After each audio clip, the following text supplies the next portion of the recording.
Good morning, dear students. Today I am going to talk on sexually transmitted infections. Myself, Dr. Jatin Chaya. Before starting my talk, I like to know you. This one is lengthy topic and difficult to cover in audio-enabled PowerPoint. Even though I tried my best to explain everything, some part of this topic I will give you to read as a homework. So we start with the background of STI and then move towards the epidemiological triad factors and prevention and control, and lastly end up with syndromic management of sexually transmitted infection in second PowerPoint. So sexually transmitted infection are a group of diseases transmitted usually by sexual contact and caused by a wide range of pathogens, and clinically it is characterized by three different syndromes, that is urethral discharge, vaginal discharge and genital ulcer. Some of them are curable while others can only be controlled. Previously, STD, that is sexually transmitted diseases, were called venereal diseases. The adjective venereal is derived from the word Venus, that means goddess of love in Egypt.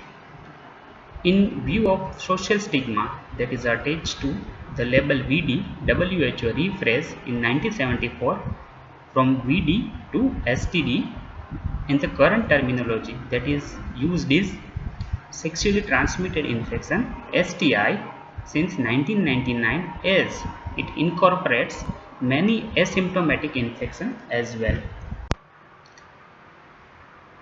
STI, it is an important public health problem because of their health, social and economical consequence. The health consequences occur mainly among women and children, such as cervical cancer, pelvic inflammatory diseases, with that is result in infertility, ectopic pregnancy, and congenital infections such as syphilis, ophthalmia neonatorum, HIV, and hepatitis B. It can also be result in stillbirth and prematurity. The social consequences are attached, that is stigma, discriminations, and the economical consequence are the loss of productive life of many years, affecting the progress and development of the country.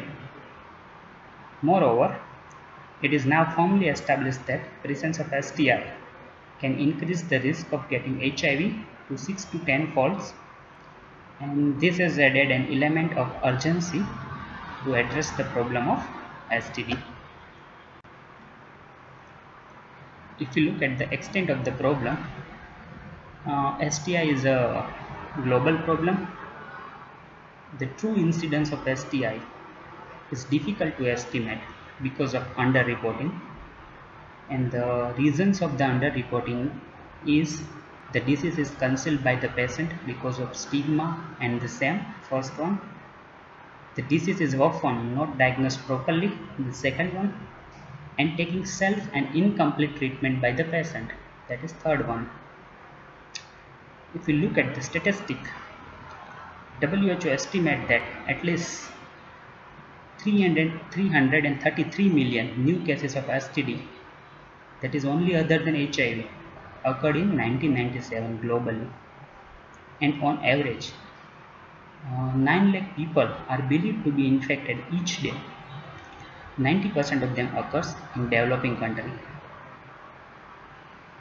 In India, the annual incidence of STI is estimated to be about 5% of the population, and it is on increasing side because of the change in lifestyle, and that is 1 out of 20 sexually active Indians has a STI. Now moving to the epidemiological triad, that is interaction between agent, host and environmental factor related to the STI. So if you look at the agent factors, more than 25 pathogens are responsible for sexual transmission of various diseases from person to person. Most of them require break in epithelium to enter in the body, and such kind of trauma radially occur during the sexual contact, and thus the infection is transmitted from infected partner to the healthy partner. the disease agent and the disease caused by that agent are, so these are the bacterial agents, that is Spirochete, Treponema pallidum, Haemophilus ducreyi, and Neisseria gonorrhea, and that is responsible for the diseases such as syphilis, yaws, pinta, chancroid, gonorrhea, urethritis, cervicitis, epididymitis, salpingitis, and pelvic inflammatory disease, and ophthalmia neonatorum. Another agent is Calimactobacterium granulomatis, that is responsible for donovanosis. The next agent is Chlamydia trachomatis, and its strain from L1 to L3, that is responsible for LGV, that is lymphogranuloma venereum, and other species of the chlamydia, that is from D to K, that is responsible for NGU, that is non-gonococcal urethritis and cervicitis. Other agent can be a Mycoplasma hominis and Ureaplasma urelyticum, that is also responsible for NGU, that is non-gonococcal urethritis, and other species can be a Shigella species and Campylobacter species, that is responsible for proctocolitis, and group B streptococci, yes, it is important, group B streptococci, that is responsible for vaginitis, urethritis, cervicitis, balanitis, and cystitis. These are the viral agents. The first one is human alpha herpes virus 1 and 2, that is responsible for herpes genitalis. Human beta herpes virus 5, that is responsible for cervicitis, NGU. Hepatitis B virus, that is responsible for serum hepatitis. HPV, that is human papilloma virus, that is responsible for genital warts. And there is a molluscum contagiosum, that is responsible for genital molluscum contagium, and a very famous HIV, human immunodeficiency virus, that is AIDS. Another protozoal agent, that is Entamoeba histolytica, that is responsible for amoebiasis. Giardia lamblia, that is responsible for giardiasis. Trichomonas vaginalis, that is responsible for trichomoniasis or vaginitis. The fungal agent can be a Candida species, and that can cause vaginal candidiasis, and some are the ectoparasites. They are the other are the Thyrus pubis and Sarcoptes cabi. That is Sarcoptes cabis is responsible for genital scabies. And these are the host factors. The first one is age. The incidence of STI is found to be highest in the age group of 20 to 30 years. It is followed by 15 to 90 years. The incidence is more among men than among women in the developing country. However, the severity is more among women, but it is same in developed countries. If we look at the marital status, it is high among unmarried, divorced, and the separated individuals than compared to married couples.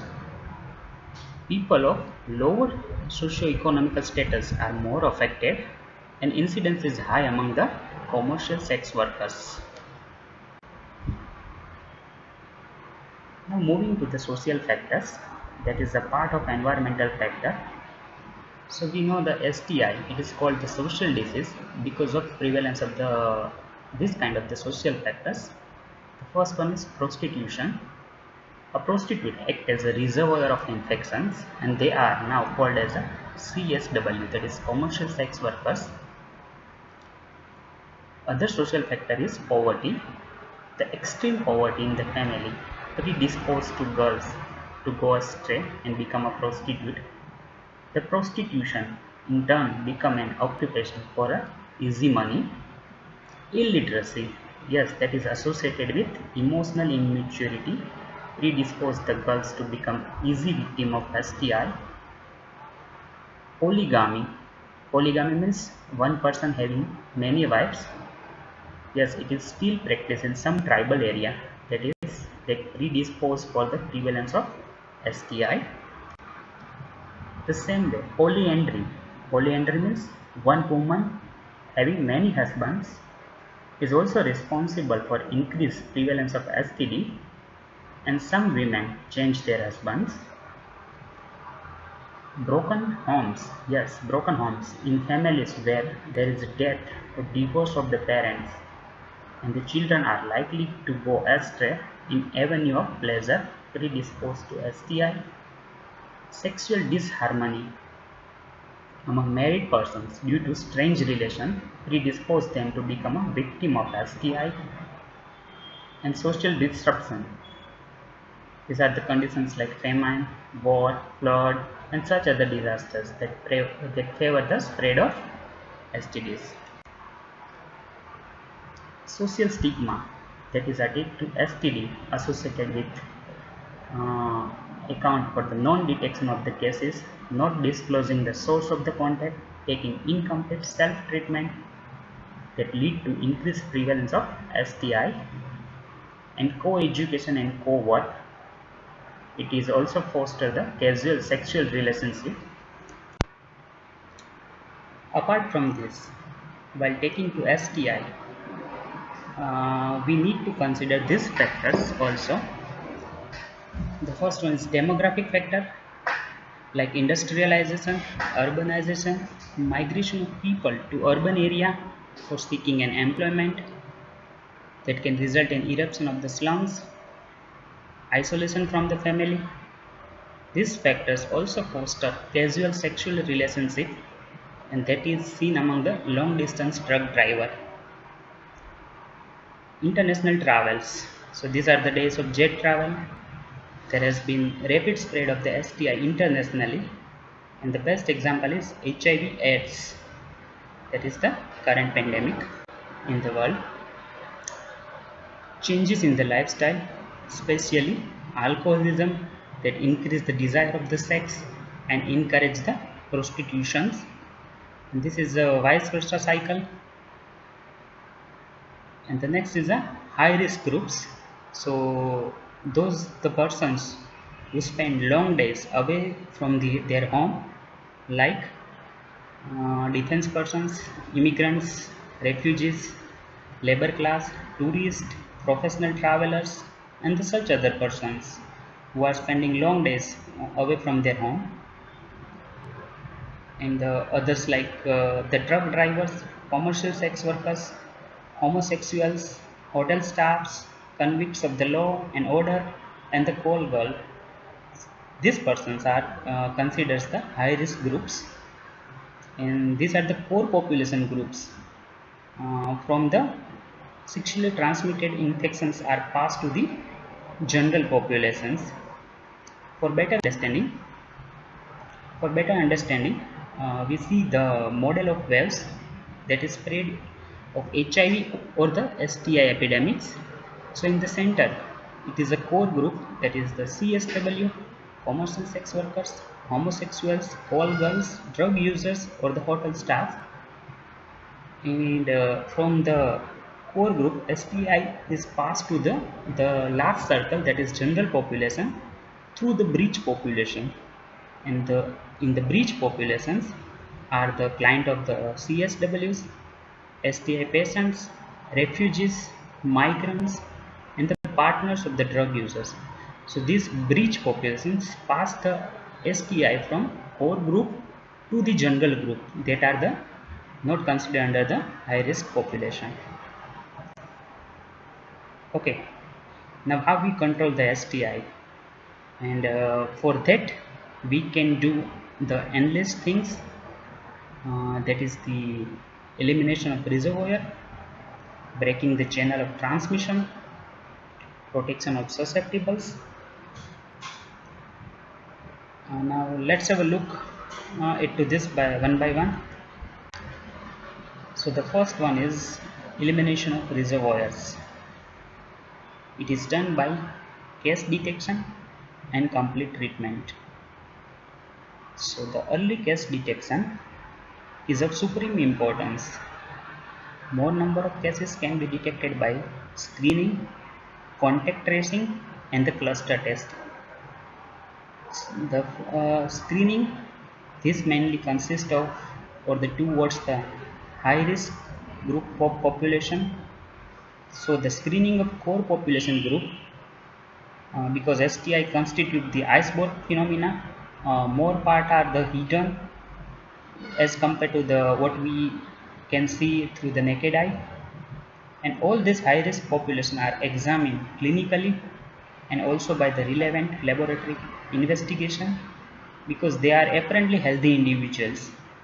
Screening should also be done for other groups such as the blood donor and antenatal mothers as a precautionary measures. Contact tracing, yes, this is what we are using in current pandemic of COVID-19. Tracing contacts of each case and providing support to them, the same like contact tracing of the sexual partners of diagnosed STI patients by rapid means such as the telephone or a mobile phone or the telegram to identify before the completion of their incubation period, and we can pursue that to attend them to STI clinics for examination and treatment so that they are made non-infectious. This is one of the best method of controlling STD, and this procedure is difficult. Yes, it is difficult but not impossible in Indian setup. The success depend upon gaining the confidence of the patient. And other thing we can do is cluster testing. In this procedure, the diagnosed STI patient is asked to give the name and address of other persons of either sex who move in the same socio-sexual environment, because we believe that birds of the same feather flocks together. Such persons are screened for STI, and this procedure help in detection of more and more number of the cases as among homosexuals and commercial sex workers. Under the elimination of reservoir, the second important thing is case holding and treatment. This means the treatment given correctly, completely, and confidentially. This is the mainstay of STI control. What we observe is there is a tendency among such patients to drop out before the treatment is complete, and such persons become repeaters. Therefore, follow-up of such patients is essential throughout activity of STI clinic and is an important work of medico-social work of STI clinic.